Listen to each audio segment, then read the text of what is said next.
Hello everyone, welcome back to another episode of r/ProRevenge. In today's episode, how my new boss lost his fingers. Commission impossible. I have to meet with the area manager to explain why I missed a target. Sure thing. Before we get started, make sure to subscribe so you will never miss a video. So let's get started.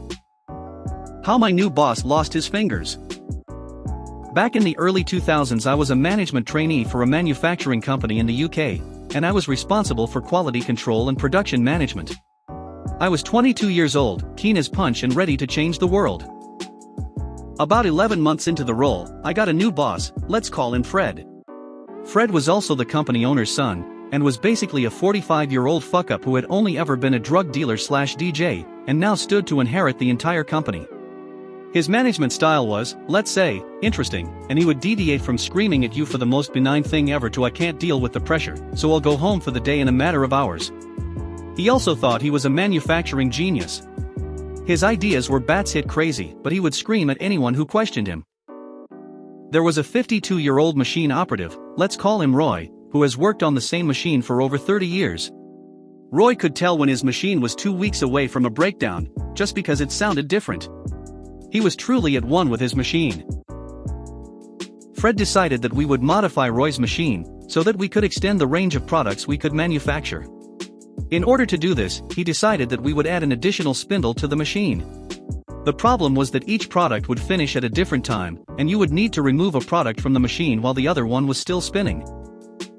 Roy protested and said he'd never use it, but Fred went ahead and modified it over the weekend with a subcontractor. On Monday, Roy said, "You must be joking, I'm not using that." Fred said, "You will use it, or you'll be looking for a new job tomorrow." Roy said, "It's not safe and I won't use it.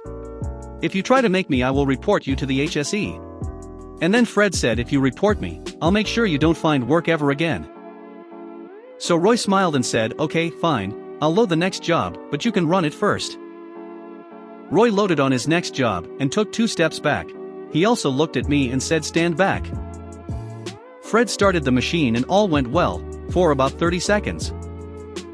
The first job had reached the diameter required and Fred pressed stop, however he now had to lean over the other job that was still running at 2000 RPM. I didn't see it happen, but I heard an awful scream and then saw blood squirting everywhere. Fred fainted onto the machine, narrowly missing the spindle with his face and greasy long black hair. We pressed the emergency stop and picked him up, and it was then I spotted his fingers in the machine. I picked up 2 middle fingers and gave them to a colleague to put into a freezer bag, which was a waste of time because they couldn't reattach them, they were too mangled. Fred never came back to work. Apparently he told his father he wasn't cut out for running the company, and I also left about 6 months later. I saw recently that it was bought out in a management buyout and good old Roy was the operations director. Good for him. Commission impossible. I work with computers at my day job, so I type wicked fast.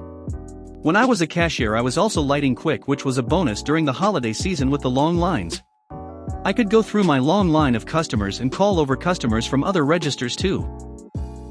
So the salesmen, and yes they were men, working on commission were too good to ring up their own sales, or to have their customers wait in line, so they would cut ahead of all the other customers who had been waiting. I would apologize profusely to those who waited, then have to stop and ring up the commission sales. But the inconvenience wasn't enough. I got attitude when asking for their employee number to properly put the sale into the register. You should know that you've done it before. Well, yes, about 3 months ago in the middle of a busy Saturday, and it didn't occur to me to memorize other people's employee numbers. So I just rang it up using MY number. And the next 20 or so transactions they butted in line to ring up. So a week goes by and I get my check and it is huge. As it happens that previous weekend, during the holiday season, the store had a promotion where the employees got an extra $1 in our check for every $100 we rang up. I seriously did about $35,000 in sales that week. I did get a stern talking to about ringing up commission items without being a commission employee, and that they didn't have a way to pay me for those commissions because I was hourly. I then explained how I had had to ring up the sales for that department, and how they had butted an MY line to make me ring them up. The commission guys were raising holy hell, and I get it, they needed their pay, and selling suits isn't easy. I wasn't trying to take their money, but the store policy was that they were supposed to ring up their own sales. The managers asked me if I could tell which sales went to which employees, and I honestly couldn't. It had been so busy and there were so many transactions I couldn't remember from a week before. So the store did a little rough justice. They added up all the commission sales done on my register with no number assigned and split it evenly among the sales folks in that department. Maybe not fair, but better than no paycheck at all for those guys or giving it to me. But the store did let me keep the bonus for ringing in the sales, so the salesmen totally screwed themselves on multiple fronts. And they never came to my register to ring up anything again. That was enough for me. I have to meet with the area manager to explain why I missed a target. Sure thing. To set the scene, I used to work for a phone network in the UK in the late noughties as a shop salesman. The company had a problem with declining sales as they thought themselves better than others and people would pay the privilege of being with them, while the public didn't, and it showed.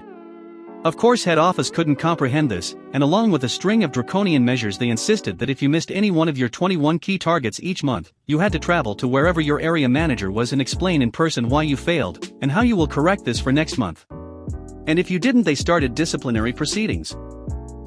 I and a lot of other staff realized the colossal mistake they made in the wording. First off, we could choose when to travel to them, and the company had to by law pay for it. They even said they would pay travel and other expenses in the announcement and link to the government website stating it. Cue the maliciousness. I had actually taken a new role in a different industry and was on my 3-month notice. And this new policy came into effect in the first of the 3 months. And I missed one of my targets for amount of accessories sold by 2%. So I got the summons to see the area manager. I had been informed that there was a meeting of area managers to be held in Inverness, the far north of Scotland, in 2 weeks, so scheduled my meeting with him accordingly. Now I lived and worked near the other end of the country, in England, so I used the company system to book my travel, and due to the journey times, 9 hours to get there, I had to book a hotel for 2 nights. I also opted to pay the optional £50 to upgrade all my bookings, first-class rail ticket, and a 4-star hotel instead of a welcome break or other budget option. So on the Monday I traveled up. Stayed overnight. Tuesday afternoon held my 15-minute meeting, which went like this. Area manager, so why are you here? Myself, I missed my target for sales of accessories by 2%. Area manager, how do you plan to correct this so we don't have to start a formal disciplinary? Myself, I don't. Area manager, I beg your pardon. Myself, I have no intention of making a huge effort to sell £4 more stuff. I officially leave the company in 3 weeks' time. Area manager, turning red with anger, what the hell are you doing here then? Why have you even bothered? Myself, well, you see, I need a good reference, so I'm following all the rules. I'll end it here, but you get the image. I also showed him how much they paid to send me up there. Train tickets, first class both way, close to £800, and was hotel around £400 for 2 nights. Remember, I used the optional upgrade system and paid £50 in total for the upgrades on the system. So they spent close to £1,150 to send me most of the way up the country to tell the manager I was leaving. Oh, and they also paid me for 3 full days' work to attend this meeting, again as they said it was on company time, so we got paid. Due to then location, I would need to travel up Monday, attend the meeting on Tuesday afternoon, his only free slot, and then get the train Wednesday back home. I also know from speaking to other friends I worked with that they also did similar tricks, and it basically cost them tens of thousands of pounds to send staff here, there and everywhere to these meetings. It also caused a huge turnover in staff who had just had enough with all the garbage. I heard around 3 months after I left they stopped doing this as the cost was astronomical, plus the amount of staff downtime was also astronomical. The company has slowly learnt their lesson, mainly through replacing most of the top brass with people who has a clear idea of what they are doing. But yeah, that was the best trip I ever had to Scotland. If you made it to the end of the video, thanks for watching. Don't forget to like, subscribe and share, and we will see you in the next video.